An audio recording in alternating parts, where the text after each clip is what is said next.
আমাদের বাড়িতে হচ্ছে জামাই ষষ্ঠীর আয়োজন। আমার মা এই যে বাবার জন্য করছে হচ্ছে ওটসের রুটি, এইদিকে আমি করছি আমার প্রিয় কাজ, সেটা কি দেখবে তোমরা? দাঁড়াও, এই দেখো রসুন ছাড়ানো। আমার মা কাজ করতে করতে হাঁপিয়ে গেছে। ও মা বলো। হ্যাঁ, কাজ করতে করতে হাঁপিয়ে গেছি। আর হচ্ছে আমার বাবার কোনোদিনও জামাই ষষ্ঠী হয়নি, তার জন্য আমার মা বুঝতে পারছে না যে কি দিয়ে কি করবে। ষষ্ঠী উপলক্ষে আমাদের বাড়িতে এসেছে, দাঁড়াও দেখাচ্ছি কত বড় ইলিশ যে এসেছে, এত বড় একটা ইলিশ। আর এটা কি মাছ? না পমফ্লেট। এটা হচ্ছে পমফ্লেট, মায়ের জামাইয়ের ফেভারিট মাছ। আর কি? পাবদা।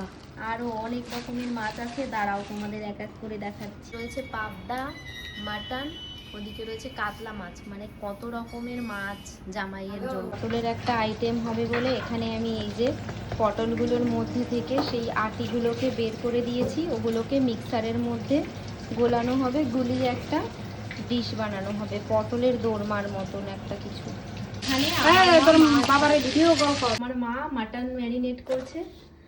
মা ভালোই রান্না করতে পারে, আমার মা রান্না করতে পারে ভীষণ সুন্দর, মানে কি বলবো, অসাম জাস্ট। তো ঘেমে টেমে আমার মুখের অবস্থা হয়ে গেছে এই, কিন্তু এই যে নতুন মানুষদের জন্য এই যে মিষ্টি সাজিয়ে নিয়েছি, এবার মিষ্টিটা গিয়ে দেব। এখানে ফল কাটা হয়েছে, এই ফলগুলো দেয়া হবে। যে হচ্ছে মাটন, আপনারা দেখতেই পাচ্ছেন এখানে মশলা ছিটে যাচ্ছে বলে বাবা এখানে দূরে সরে মশলাটা করছে। এখানে রয়েছে ভাত, ইলিশ মাছ ভাজা, আলু ভাজা, বেগুন ভাজা, আর হচ্ছে উচ্ছে ভাজা। এখানে রয়েছে পটলের দোরমা, এখানে কাতলা মাছ, এখানে ডাল, এখানে পমফ্রেট মাছ, এখানে পাবদা মাছ, এখানে মাটন, এখানে চাটনি, এই যে পাঁপড়, এই যে হচ্ছে মিষ্টি, এই যে দই, আর এই যে হচ্ছে ফল। আর খেতে বসেছি, এই যে আমার মাও বসেছে, আর ওই যে বোন। আমরা কি কি খাচ্ছি দেখাচ্ছি।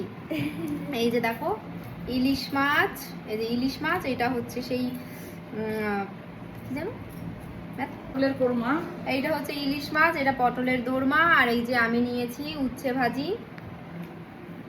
তো আমরা এখন খাই, টাটা, বাই বাই।